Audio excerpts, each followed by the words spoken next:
Assalamualaikum warahmatullahi wabarakatuh. Perkenalkan, nama saya Devina Maura Wulandari dari Prodi Ilmu Komunikasi dengan NIM 12 11 22 12 00 19. Di sini saya akan menjelaskan tentang analisis media krisis manajemen Lion Air JT610 dari mata kuliah Manajemen Hukum dan Kebijakan. Di sini yang pertama saya akan menjelaskan tentang Lion Air dan peristiwa JT610. Lion Air merupakan salah satu maskapai terbesar di Indonesia yang berdiri pada tahun 1999 pada 29 Oktober 2018. Nah, pesawat Lion Air ini tipe JT610 Boeing 737 MAX 8.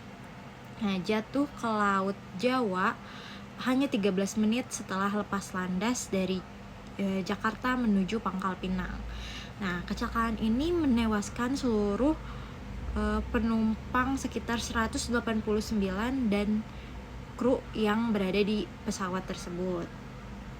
Peristiwa ini juga menjadi salah satu tragedi penerbangan terbesar di Indonesia, sekaligus memunculkan krisis besar dalam media dan reputasi perusahaan.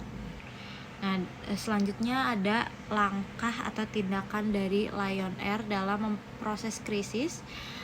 Lion Air ini mengambil langkah awal dengan menggelar konferensi pers dalam mengeluarkan pernyataan resmi. Namun sayangnya respon mereka dinilai lambat dan tidak terstruktur.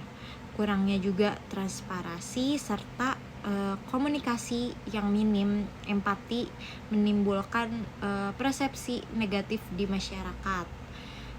Yang kedua yaitu tidak adanya juru bicara yang menyebabkan pernyataan yang tidak konsisten di berbagai media, ditambah lagi dengan buruknya pengelola media sosial yang tidak terkontrol.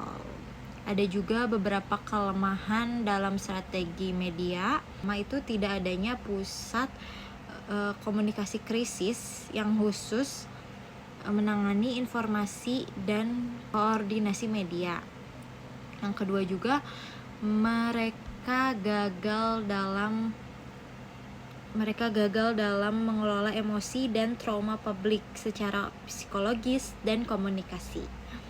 Nah, yang ketiga, mereka pasif dalam melibatkan media secara proaktif.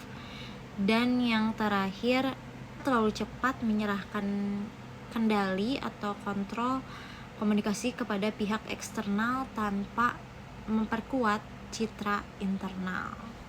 Selanjutnya di sini apa yang saya lakukan jika saya menjadi bagian dari tim media krisis Lion Air saat itu, saya akan mengambil beberapa langkah. Pertama itu saya akan membentuk tim komunikasi yang solid dan terlatih. Yang kedua, saya akan menetapkan satu juru bicara resmi agar komunikasi lebih terarah. Dan yang ketiga, menyampaikan empati yang tulus kepada keluarga korban dalam waktu 6 jam pertama. Dan yang keempat yaitu membuat posko informasi dan layanan psikologis selama 24 jam. Yang kelima, memberikan update secara konsisten pada media dan transparan. Yang keenam yaitu mengelola media sosial dengan narasi positif dan terkontrol. Dan yang ketujuh yaitu berkolaborasi aktif dengan KNKT dan pemerintah sebagai wujud transparansi dan tanggung jawab. Nah, untuk kesimpulannya dari presentasi saya hari ini yaitu dalam situasi krisis, kecepatan, empati, dan konsistensi adalah kunci utama dalam komunikasi. Lion Air tidak berhasil memenuhi ketiga hal tersebut, sehingga reputasinya mengalami tekanan berat kita bisa belajar bahwa reputasi perusahaan tidak hanya dibangun saat kondisi normal, tetapi juga diuji saat terjadi krisis. Maka dari itu, tim media krisis harus menjadi garda terdepan dalam menjaga kepercayaan publik. Terima kasih, sekian dari saya. Wassalamualaikum warahmatullahi wabarakatuh.